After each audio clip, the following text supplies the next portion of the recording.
This data collection instrument is built around a Raspberry Pi Zero, which is a single-board computer.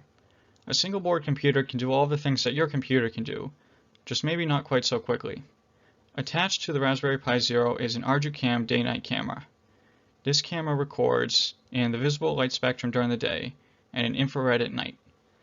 At any point in time when motion is detected at the entrance to a nesting gallery, the camera will save the footage locally on the Raspberry Pi's microSD card and remotely in a shared network folder. Next, you can see I'm attaching the uninterruptible power supply, which is the pink PiJuice board. The uninterruptible power supply comes with a battery, and together they regulate device electrical current flow.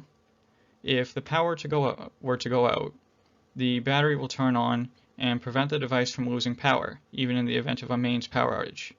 This way, data collection continues even if there's power loss. Here you can see I'm adding audio cables to the device. These audio cables are connected to transducers that are attached to the outside of one of the artificial nests. The transducers provide audio input to the Raspberry Pi, and that's how I record sounds produced within the nesting galleries.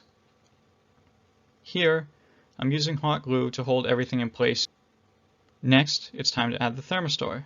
The thermistor is a contact thermometer. In this case, I'll be using the thermistor to record daily air temperatures. Now, it's time to attach the Arducam to the enclosure cover. Now, once sealed, this enclosure is rated to be watertight and dust resistant, so the data collection instrument will operate without concerns of weather damage.